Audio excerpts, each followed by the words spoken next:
नमस्कार दोस्तों, कैसे हो आप लोग। आई होप एंजॉय कर रहे होगे। अक्टूबर में आप लोगों ने अमेज़ॉन की शॉपिंग की। फ्लिपकार्ट हुआ, अमेज़ॉन हुआ, बिग बिलियन डे आया भाई।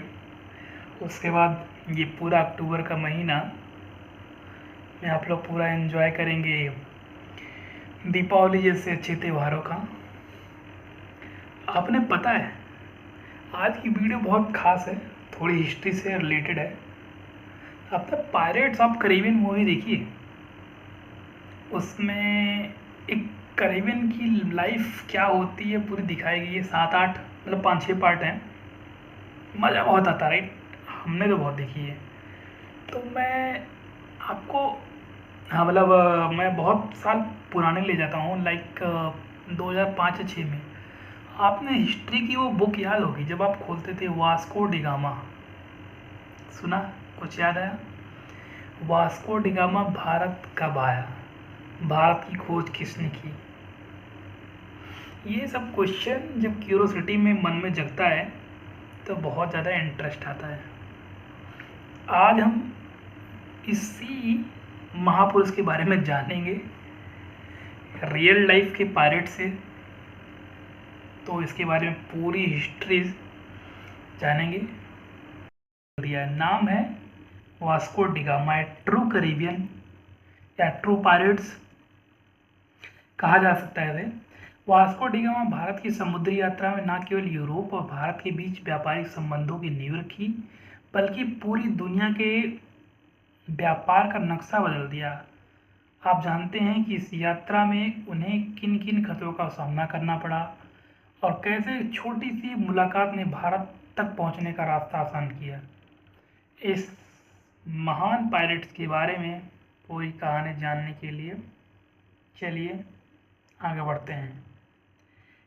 वास्को डिगामा का जन्म लगभग 1460 या 1469 के आसपास ही हुआ था। पुर्तगाल के एक छोटे शहर में सीनेस में हुआ था। वह एक ऐसे समय में बड़े हो रहे थे जब यूरोप नई खोजों के युग में प्रवेश कर रहा था। पुर्तगाली पहले से ही नौवहन में अग्रणी था और वास्को के पिता एस्तेवन डी गामा स्वयं एक समुद्री योद्धा थे। बचपन से ही वास्को का झुकाव समुद्र की ओर था। उनके बारे में कहा जाता है कि वो बहुत कम उम्र में समुद्री नक्शे बनाने और जहाज़ों को समझने लगे थे। वास्को डिगामा के बचपन के एक मज़ेदार किस्से का जिक्र करते हुए हम कह सकते हैं कि बचपन में उनके दोस्तों ने उन्हें मजाक में कहा था कि तुम कभी समुद्र पार नहीं कर पाओगे, और उसी बातों को उसने चुनौती के रूप में ले लिया। यूरोप में उस समय नई भूमि और व्यापारिक मार्गों की खोज हो रही थी। वास्को डिगामा की रुचि अफ्रीका और भारत के नए मार्गों को खोजने में थी, क्योंकि पुर्तगाल को तब तक भारत तक पहुंचने का कोई सुरक्षित समुद्री मार्ग नहीं पता था। Underline it. ओके, भारत की यात्रा 7 जुलाई 1497 को वास्को डिगामा और उसके दल ने पुर्तगाल के लिस्बन से अपनी यात्रा शुरू की थी। 4 जहाज थे, Sao Gabriel, Sao Rafael, Berio और एक मालवाहक जहाज। आप कल्पना कर सकते हैं कि नाव में आधुनिक नेविगेशन सिस्टम नहीं थे, बस समुद्री नक्शे और सितारों के आधार पर दिशा तय की जाती थी। यह यात्रा समुद्री खतरों से भरी थी। उसने अफ्रीका तटों पर कुछ समुद्री डाकुओं का सामना करना पड़ा था और बीमारियों ने उनके दल को कमजोर कर दिया था। इस यात्रा में सबसे महत्वपूर्ण पड़ाव था Cape of Good Hope. Vasco da Gama ने जब पहली बार इस चुनौती क्षेत्र को पार किया था तो उसके दल ने एक समुद्र के इस भयानक हिस्से का नाम स्टॉर्मी केप रखा था, क्योंकि यह हर समय तूफान का खतरा रहता था।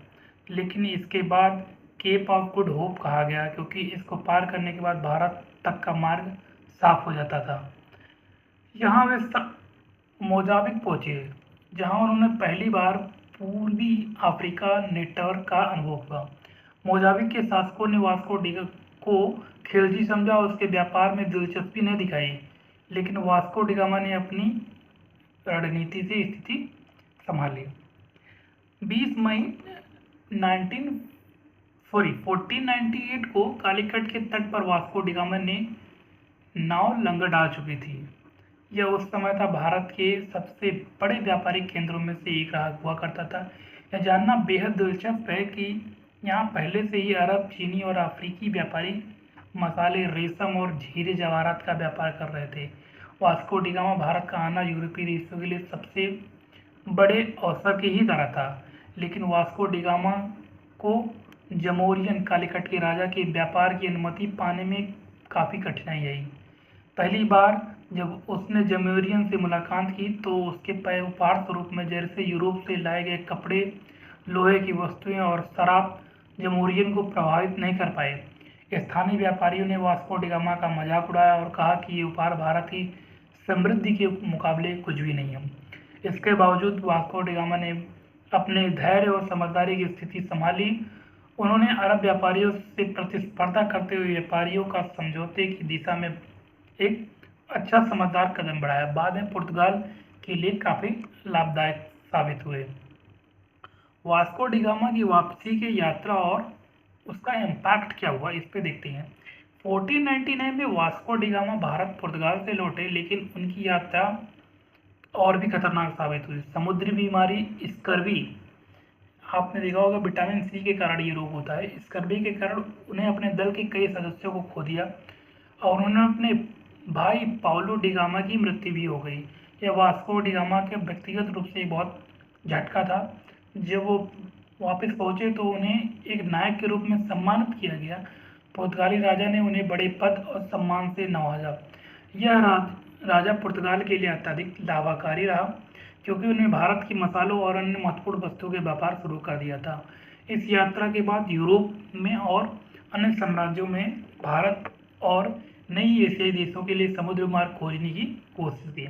इस यात्रा ने भारत के यूरोपीय उपनिवेशवाद की शुरुआत को तेज किया। वास्को डी गामा की दूसरी यात्रा 1502 में हुई और जब वे एक मजबूत नौसैनिक बेड़े के साथ भारत आए। इस बार उनका मकसद व्यापार से ज़्यादा सैन्य शक्ति स्थापित करना था। उन्होंने भारतीय तट पर पुर्तगाली किले बनाए और अरब व्यापारियों के साथ भारतीय व्यापार के साथ बाहर करने का प्रयास किया।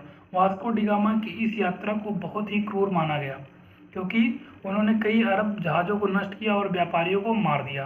वास्को की तीसरी और आखिरी यात्रा 1524 में हुई, जब उसने भारत के पुर्तगाली वायसराय नियुक्त किया। हालांकि वे उस समय काफ़ी बीमार थे, फिर भी उन्होंने इस चुनौती को स्वीकार किया। वास्को डी गामा की मृत्यु और उसकी विरासत के बारे में बात करें। वास्को डी गामा की मृत्यु लगभग 24 दिसंबर 1524 को भारत के कोच्चि में हुई।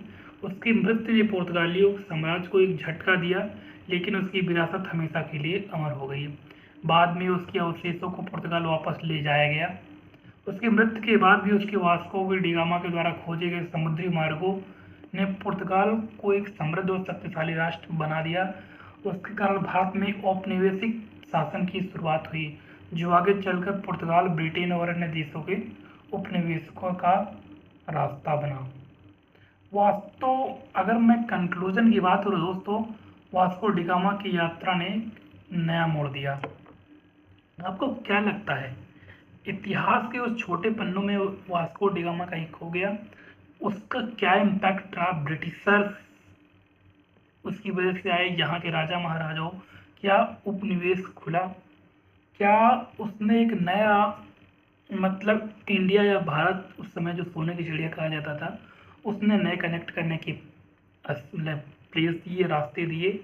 ये वास्को डी गामा एक ट्रू पायलट था। उसने अपनी कहानी खुद लिखी और बंदा अपनी इंडिया में मरा, उसकी कहानी एक लेजेंड के तौर पे लिखी गई। इतिहासकारों ने अपने अपने समझ से, अपने हिसाब से लिखा। मेरे हिसाब से ऐसे बंदे को, एक ट्रू पायलट्स को सलाम है। उसने कुछ अच्छाइयाँ भी की और कुछ पुर्तगालियों को उसने एक रास्ता दिखाया। तो आपको ये वीडियो कैसी लगी?